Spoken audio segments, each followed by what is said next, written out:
Okay, just want to talk through what web storage is.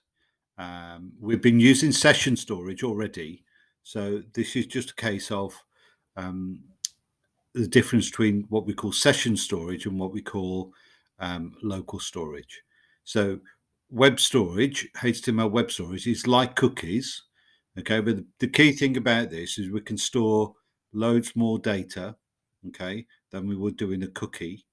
Um, and we can keep it on our system within the browser for as long as we want. There's two types of storage.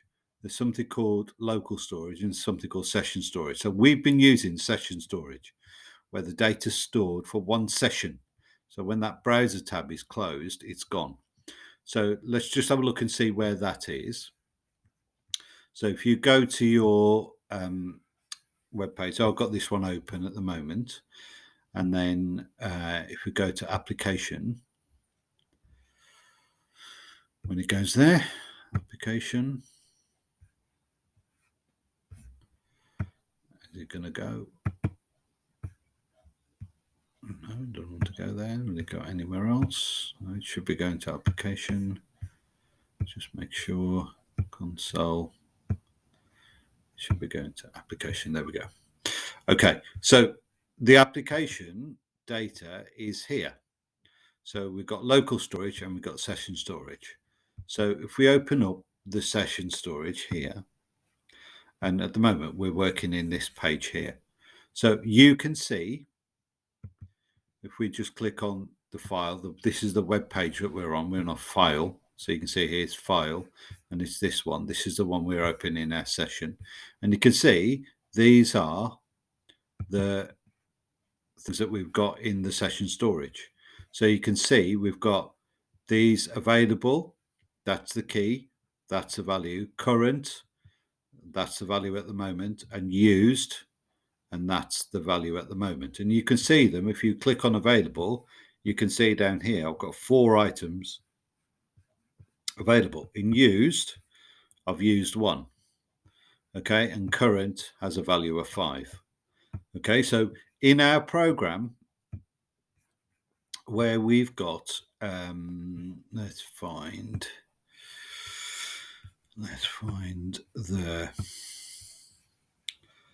where we load the flashcards.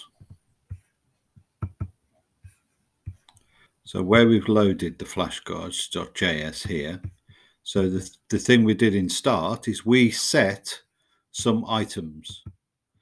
Okay, so we set an item of session storage it's called it available, and we filled it with all the definitions. So I've only got 5 definitions in mind. So I'm just going to refresh that. And you'll see if I go to application, now these are my original settings. So it's just set available to be these 5 terms. I've only got 5.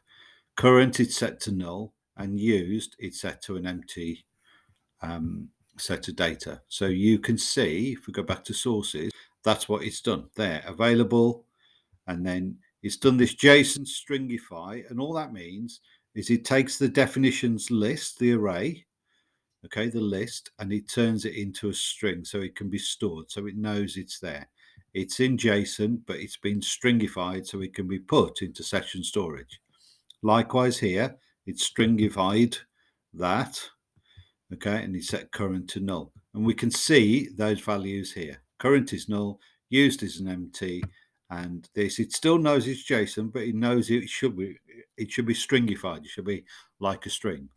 Okay, and then when we use them, if we go and use and pull those up, so if we go into buttons here, okay, and then where we pull up the data, here we go. So this is when we click a button. So here it's pulling the data from the session storage. So it's got here. So this time it's saying get the item session storage, and it's get the item available, get the item used, get the item current. And this time it's done what we call a JSON parse. In other words, it is a string, so it needs to be read into the JavaScript and treated as an object. Okay, so we'll read the string and then treat it as JSON.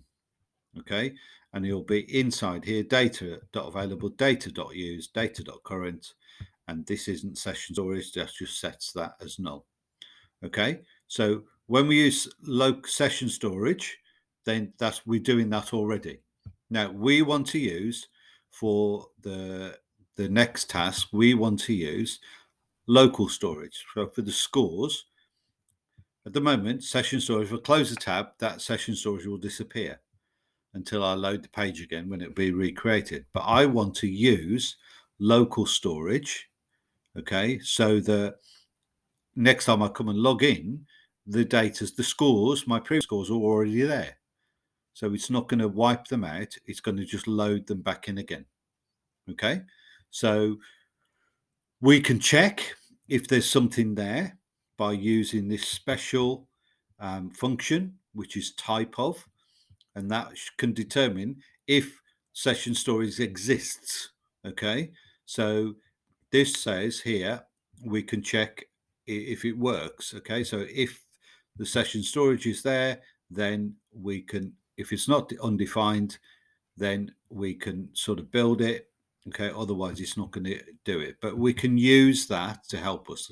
So local storage, we use exactly the same as session storage. So we can set an item and we can get an item. Okay, so we'll get and the set like we've done already. Okay. There we go. So, and we can remove an item of session storage or local storage and remove it, and that will remove the name value pairs, the key value pairs. Always, we have key value pairs. Okay, so we can do that, and we can use it for lots of different things. You know, there's click counts, keeping a basket, all sorts of things like that. We can use it while we run the program. But remember, the session storage is temporary. The local storage is more permanent. And that's what you need to make sure you understand and what we're going to do with this task.